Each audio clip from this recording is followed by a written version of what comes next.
Travis Hunter is threatening retirement before his career even begins, and I'm calling bullshit.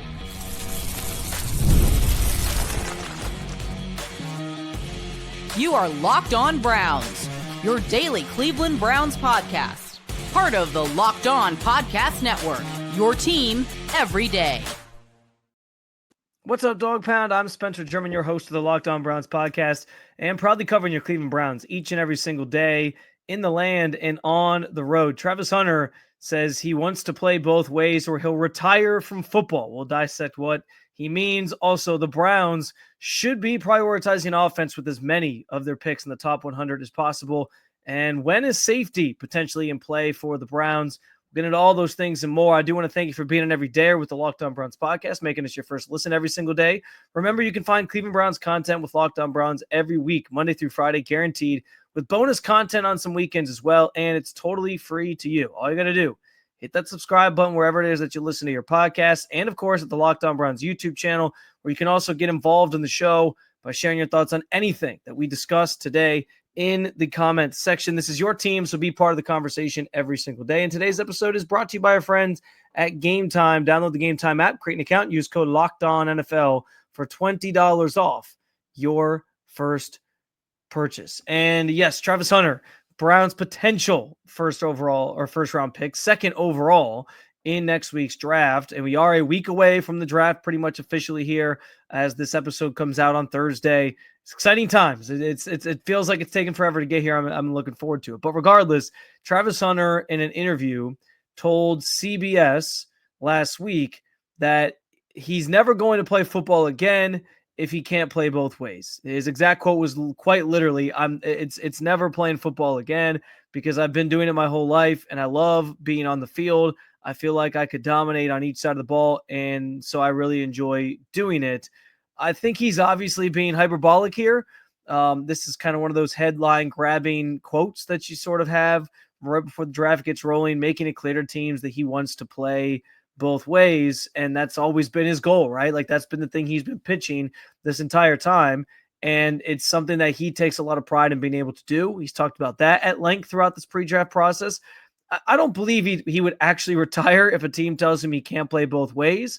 I also think, like, you have to pair this up with things that were being said by Travis Hunter at the Combine, where he was asked point blank period, like, what are you going to do if a team tells you you got to play one side or the other? What do you what do you think you play better? And he kept saying, like, what role do you think you would excel at the next level? And he kept saying that, he believes it's up to the team that drafts him to decide what he would do primarily, or if he would be a full-time player on one side of the ball or other, or if he would be used both ways. But that if it was up to him, he would choose to play both ways. So I think that he was just using this quote and this line as a way of essentially reiterating his point and emphasizing how desperately and how important it is to him to try to play both ways and be this Shohei Ohtani, if you will, of the NFL and do something that's very, very rare by playing on both sides of the ball. And here's the way I view it for the Browns. Like, I don't see this being an issue in Cleveland. I guess I wonder, the only thing I wonder is what that looks like with him primarily being a wide receiver. Because I put a lot of stock in Barry's comments at the Combine where he said, we view him primarily as a wide receiver. That doesn't mean he won't play the other side of the ball, but it's pretty evident. And I know Andrew Barry at the owners' meetings, I don't want to say he walked that back, but he did reiterate or add to that quote by saying that he still believes that Hunter can play both sides and that there is a world where, like, you don't want to limit his capabilities just based off of, like, well, we think he should do this one thing or that one thing. It sounds like they understand the type of player he can be on both sides of the ball. And so I do envision them trying to use him some on both sides. The biggest question, like I said, is just, if you primarily wanted to be a wide receiver, how do you then work him into the defensive back room? How do you work him into that part of the field, that part of your team? Because it's obvious. The easier thing to do would be start him at corner and then give him a package on offense where he gets a chance to basically run here's 25 plays with Travis Hunter that we get him involved and he's part of the scheme and the system of what we're trying to do on these specific plays. Maybe they would pivot to that. Maybe they would primarily make him a corner and then use him on offense where they want him. But if they're telling you they think he's more so a wide receiver, I think that's probably where they lean. And I've tried to come up with ways that this could work. Now, like part of me feels like nickel would be the spot where you can rotate more often. Not to say you can't rotate on the outside. Maybe if Martin Emerson Jr. is struggling again this year, you would rotate him. But we know, like if Denzel Ward's healthy, Denzel Ward is your number one cornerback. Like he's not leaving the field. He will be out there every single snap on defense, trying to lock down the team's best receiving threat. Like that's what comes with the territory of being a top corner in this league. And I would imagine Travis Hunter wants to be that. But if you're trying to sort of play him both ways and maximize his potential and ability, it might not be possible for him to be out there every single play, even if he thinks he can do that. He got into a little bit too, just how the game at the NFL level is like a little bit slower. Like you huddle, it's not quite as like fast paced, and so he thinks that actually gives him a better chance to do this on the biggest stage in the pros and do it for a longer period of time. I guess that's the other big question in all this is like how long can he sustain that? I understand like at his young age, right at a younger age right now, sure, yeah, like he can probably give this a try for a few years and try to see if he can play as many snaps as possible on both sides of the football. I think the Browns defense right now, the Browns secondary rather, is so deep that they don't have to allow Hunter to see the field on defense quite as much. And that's probably a good thing just to keep him healthy. He might not like that, but I think it's kind of the way you got to do it until maybe it gets to a point where then you have to put him out there. But can he do this for a prolonged part of his career? Like for him, is it just about like getting to that first contract? Can he do both things until he gets to that, I guess not his first contract, his second contract, and gets an extension, and then he gets a massive payday, and then he, doesn't have to necessarily try to play both ways anymore. I also think too, like if you're trying to make the most money, receiver is the way to go, right? Like that's the position where you're going to make more money in the NFL. We just saw these guys get paid massive, massive deals this offseason. Jamar Chase, chief among them, he becomes the highest paid non-quarterback after Myles Garrett became the highest paid non-quarterback. And so like there's more money to be made maybe on that phase, but if you can play both ways, then you're going to make enough money anyway, like to sort of support like what your value is to a specific team and potentially the Browns. So I do wonder like the longevity part of this, like how long can he sustain that? Or if he gets hurt on one side of the ball, like do they just pull the plug at some point? Like if they need him so desperately on offense because they need weapons on that side of the ball, and then he goes out and he gets hurt on defensive play, do they just say we can't keep doing this? It's too many hits. And that's the thing in the NFL, like you're trying to limit, right? How many hits a guy takes. Because that is like your career boils down to how many hits you're taking. And if you're playing every single snap on offense and defense, or the majority of snaps on offense and defense, like that is just making you more of a crash test dummy, if you will, for opposing teams, and probably shortens your career on some level. So I think that's important to keep in mind. And I do think the Browns will probably make him prioritize one over the other while trying to work him into the other side of the ball. Maybe that includes being the nickel guy. But again, you have a logjam there because Greg Newsom's still in the building. Maybe that accelerates a trade with Greg Newsom. I don't know. They got to get Travis Hunter in here to sort of figure that out. But I'll be as fascinated as anybody to see how that looks if they do draft Hunter, of probably keeping him mostly on offense and then seeing what it looks like and how you can use him on defense. He also did have a quote in this piece from CBS, by the way, about being drafted by the Browns. And he said, quote, "It's up to them to want me to be on their team and the organization to believe that they can let me do exactly what I want to do. And that's play both sides of the ball and be the same Travis that I was in college and better. I don't believe in wishing to be the second overall pick.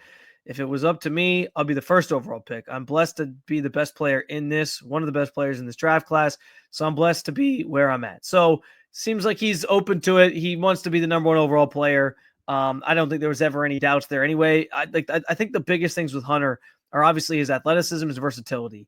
That's without question. I mean, there's been enough said about those aspects of his game to this point, but also like his smarts and his football acumen, his want to do this. He's so passionate about playing both sides of the ball. He talks about how he really does. He's basically like he would go to class and then he would be back studying football. Like he puts his nose in these books and the playbooks and trying to learn the game. He's so invested in it because he wants to be great. Those are things that are so valuable to a team like the Browns to have and add to this roster, which makes it feel even more inevitable that he's the guy they're going to take. But yeah, ultimately, I think Hunter saying these things about potentially retiring if he doesn't get to play both ways, it's just, I think, his way of reiterating how important it is him to try that, at least for some of his career. Try to be like somebody who is transcendent in doing something that's really never been done for quite some time in the NFL, and play both ways in the year of our Lord 2025, which would be massively impressive and be the Shohei Ohtani-like figure in a football sense. So it would be kind of cool. We'll see if he is the pick. A week out from the draft, I'm standing by the fact that I believe he will be the guy the Browns are taking at number 2, which he is technically an offensive player. Speaking of that, offensive players have been few and far between for the Browns during the first several rounds of the NFL draft. I will give you some history on Andrew Berry's tendencies and talk about why we shouldn't be surprised if offense is the priority in most of these early picks, which, by the way, it should be. All that coming up on the Locked On Browns podcast. There's nothing quite like the atmosphere of an NBA playoff game. Every bucket, every defensive stop, every moment feels bigger. It's electric in the arena. And with Gametime, you can be part of it without the stress of last-minute ticket hunting. Gametime makes it fast and easy to get playoff tickets, even when demand is sky high. Prices on the app actually go down as tip-off gets closer, and their last-minute deals can save you up to 60%. Last year, I used Gametime for the first time when I bought tickets to see Ohio State, Michigan. Yes, it was a disappointing result for me as an Ohio State fan, but hey, I get to say I saw the National Championship Buckeyes in person last year, and now Gametime is my go-to app for buying tickets. In fact, I just bought tickets to a concert for my wife for her birthday later this fall. Don't forget about Gametime's last-minute deals when you can save up to 60% off buying last-minute tickets to sports, concerts, comedy, theater, and more. Take the guesswork out of buying tickets with Gametime. Download the Gametime app. Create an account. Use code LOCKEDONNFL for $20 off your first purchase. That's LOCKEDON NFL for $20 off. Download the Gametime app today. Last-minute tickets, lowest prices, guaranteed.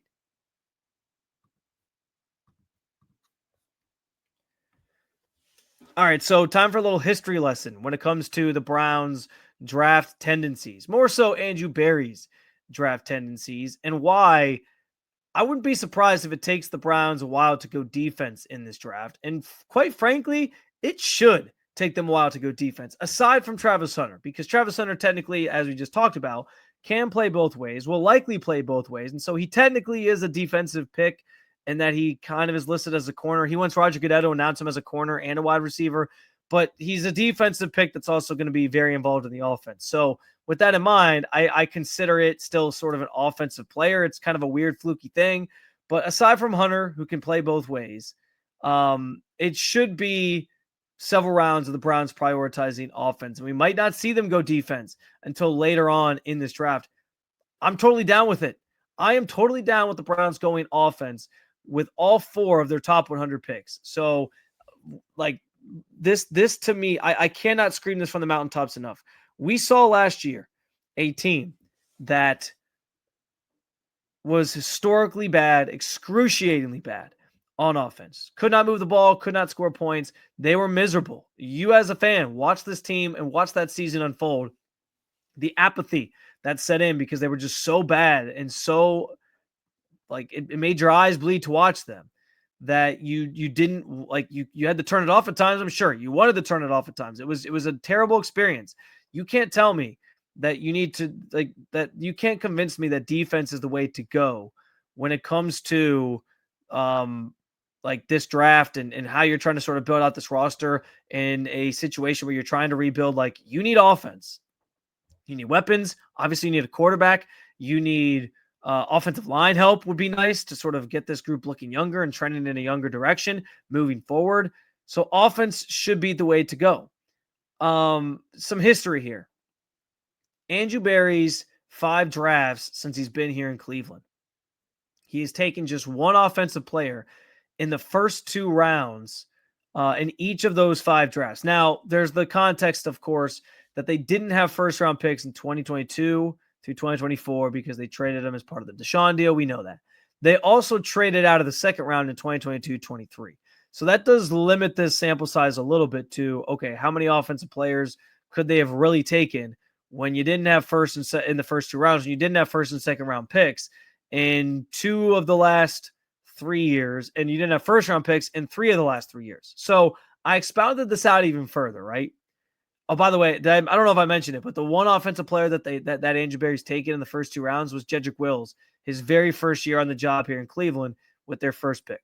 Now, expounding this out, though, to the first 3 rounds of Berry's drafts, that number still only jumps to 5 offensive players in the first 2 days of his first 5 drafts here in Cleveland. I'll say that again. Berry has taken 5 offensive players in the first 2 days of his first 5 drafts here in Cleveland. So rounds 1 through 3.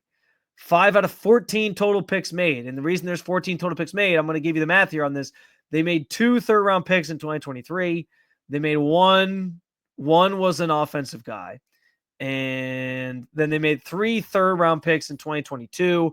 One was an offensive guy there. That Cedric Tillman was the one in 23. 2022 was Anthony Schwartz. And then they made 2 third-round picks in 2020 as well. None of them were offensive players. And so you add those extra thirds that they had into the first and second round picks that they have had, and you get a grand total of 5 offensive players taken and 14 total picks in the first 3 rounds of Andrew Berry's drafts, his first 5 years here in Cleveland. That is sort of stunning to think about. On the other hand, I understand why. I mean, like, think about the makeup of this team the last couple of years, right? When Andrew Berry got here, they had Baker Mayfield. They weren't necessarily prioritizing quarterback until they decided to pursue the Deshaun Watson thing and upgrade the position. And that was via a trade. That was not somebody they were drafting. They haven't had to really draft a quarterback at this point because they went straight from Baker to that experience. It's been a disaster. And this is the first time we're talking about them even thinking about drafting a quarterback. But beyond that, like, you had Nick Chubb in place. Running back was kind of taken care of. You had, Jerry Jeudy. Well, when they first got here, it was obviously Jarvis Landry and Odell Beckham Jr., but you have Jerry Jeudy now, and that also is there was a transition there to Amari Cooper being sort of the featured guy, a guy that you traded for. Wide receivers trades have been one of Berry's strengths, obviously, during his time here in Cleveland. So he's kind of focused on that position via trades and not so much in the draft. And the guys that he has drafted, he hasn't really hit on. Donovan Peoples-Jones was like a late 6th-round player who, for being a 6th-round player, did some nice things. Cedric Tillman, it seems like, has maybe shown some potential and flashed that he can be better than what we've seen so far. But it's not like we can resoundingly say he's hit on any of these players so far. And Cedric Tillman is one of those 3rd-round picks that he's made. But beyond that, so on one hand, like, they haven't had to address those skill position players and offense in particular because they felt pretty good about things. Like, their offensive line was pretty established. They had Wyatt Teller. They had Joe Bitonio. They had some other guys sort of built in. They signed a guy like Jack Conklin. So they had some foundational pieces on offense that they could sort of bank on. And so the priorities became on the defensive side of the ball. But it still is stunning that in 5 years, they've drafted just one offensive player essentially per year in the first 3 rounds of their drafts. Like, that's insane. And so this year feels like the year you got to course correct, given how bad the offense was last year. And I know it was all very much geared, or it was very much quarterback related with how bad Deshaun was. And then the guys that took over after him, you weren't really getting much of a pulse either, other than Jameis Winston. And when he was out there, he was giving you a pulse. Then he was also raising your heart rate to a million because he was constantly throwing the ball into danger and throwing pick sixes and whatever else. But like, quarterback play obviously plays a role in all this, but we know why the offense, like, we saw that offense, and when it was anybody but Jameis, they couldn't move the ball up and down the field. It was miserable. They couldn't run the ball. They had no identity, really.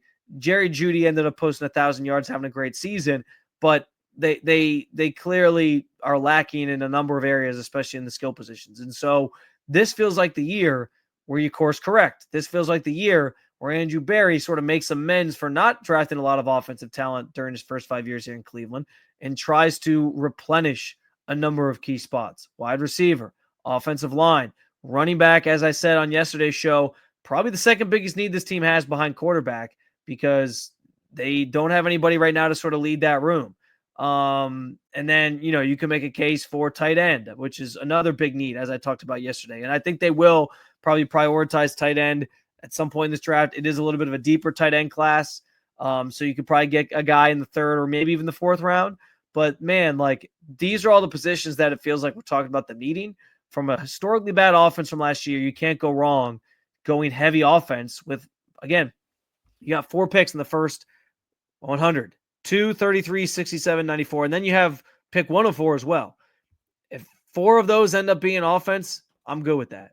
If all 5 end up being offense, I'd be all good with it. But I'm warning you now, like, we shouldn't be surprised if it takes a while for the Browns to get to a pick that's like a true, tried and true, solely defensive player, because Hunter obviously could be both.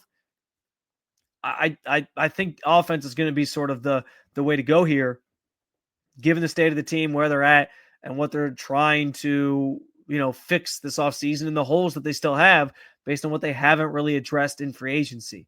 So it might be a while till you see like a defensive player drafted by the Browns, and that's totally okay. That's actually how it should be, frankly, going into an offseason and a draft where you have some massive holes to fill on that side of the ball, and you got to start thinking about the future and getting younger at certain positions on the offensive side as well. One defensive position that the Browns do need after moving on from Juan Thornhill is safety. How long will they wait to address that position? We'll talk about it coming up next on the Locked On Browns podcast.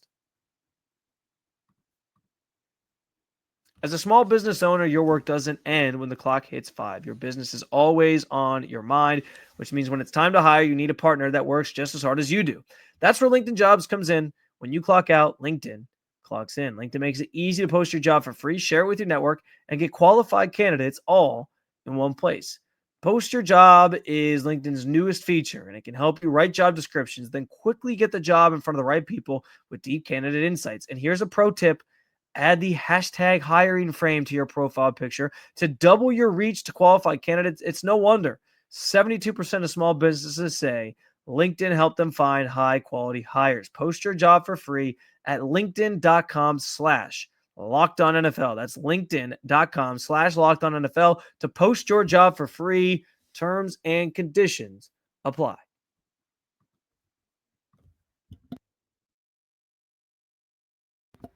All right, so I've been getting people asking about the safety position. When are they going to address it? When is it a priority?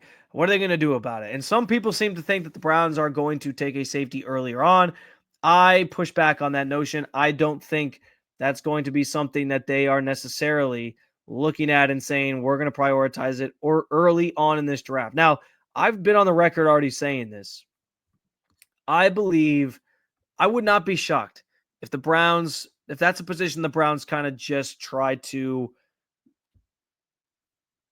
piecemeal, try to sort of just make it work for a year and see what's on the other side. If there's any free agents they can sign. Signing free agent safeties along with a number of missed draft picks by Andrew Berry has been one of his biggest bugaboos. He tried it with John Johnson III, didn't go well. Tried it with Juan Thornhill now. Didn't go well. He has missed on these free agent signings at the safety spots the last, since he's come to Cleveland. And so, maybe this is the year where they just say, you know what, let's just try to make it work the best we can and we'll figure it out later.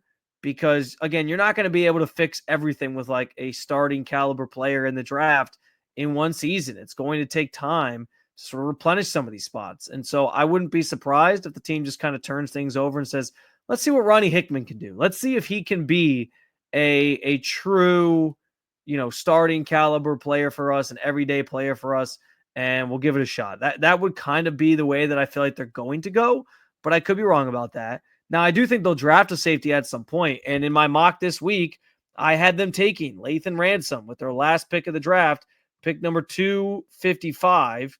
Now, maybe he's not there and he goes a little bit earlier because I think he has kind of climbed up boards to the point where he is now considered, or sorry, I apologize. I had them taking Jordan Hancock, I should say, late in this draft, that he has visited with the Browns already. Lathan Ransom is considered one of the top 10 safeties in this class. Another Ohio State guy. I was confusing my Ohio State guys. And so maybe that's a guy they could get, in sort of the middle rounds. But here's the thing, like this safety class, as is the case most years, the safety classes have gotten continually, that's been a position that's just not that deep, not that deep, not that deep. And I also think safety, I don't want to say it's not important, but I think in terms of like priorities that teams have, it's become one of the more marginalized positions. It's kind of like the running back of the defense. Like safety isn't quite as important to teams as it used to be, unless you can get a guy that's like a standout athlete, like a Kyle Hamilton, which by the way, that guy in this draft is Nick Emmanwori out of South Carolina. Like that's the guy that if you can get him, great. Like listen, here's like if Nick Emmanwori falls to 33, yeah, sure, pull the trigger. Like the value's too good to pass up. I'm not saying they wouldn't do that. I just don't know that that's going to happen. And so if you're not taking one and trying to make it a thing, like, and that's like your one need on defense. And so some of these teams are going to be able to sort of prioritize that as something they can do. Like Malachi Starks is another guy. Xavier Watts is another guy. Jalen Reed out of Penn State. Even like, Lathan Ransom, I think goes probably in the first couple rounds. Unless you're really trying to prioritize that and the Browns have bigger needs, I don't know that it's something you're going to just be looking and be like, yeah, you know what? We're going to take this early. I think the Browns probably wait and get that in the later rounds. Like I think it's a position they will try to fill later on rather than early and see what they can kind of get out of it. And it might not be a ton, but you're sort of banking on maybe a project and just kind of seeing how things kind of come to fruition for one of these guys that you get in like the fourth, fifth, if you were to trade back up, 6th or 7th round. And that's why I sort of reflected that in my mock draft. I don't know that they're going to prioritize that. I think defensive line is going to be a bigger priority for the Browns when it comes to defensive needs. If they're going to take something that defense early on, it's going to be, I think, that over safety, unless again, there's value there in a guy that I mentioned in a very top heavy class sort of falls into a range where the Browns think they can get him and strike. I just don't know that it's at the top of the priority list for the Browns, even if it's one of their biggest needs on defense. I think they might just kind of make it work for a year and make that something that they maybe prioritize next year and see if like Ronnie Hickman can be an every down guy. The good news is like you feel pretty good about Grant Delpit. They like him as their strong safety who can play down in the box and make some plays. You got him locked up under contract for several more years. Like you're not worried about that one. It's just the free safety spot that you got to kind of figure out here. And yeah, I think they'll draft somebody. I just don't know that it's going to be until this team has 3 6-round picks. That sort of feels like the rounds where they'll be talking about safeties. I think those first 5 picks up through 104 that they have are going to be primarily focused on offense. And then if it is a defensive need, it's going to be like defensive end, defensive line, because those are areas they're continuing to look to bolster and have depth at and try to have just these waves of guys kind of coming at you. And this is a very deep defensive line and defensive edge class where you can get those guys in like the 4th round and get a player that actually could contribute for you in year 1.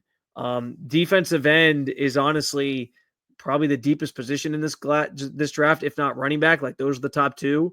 So I think there's some opportunities to be had to get those guys even in the 4th and maybe even the 6th round.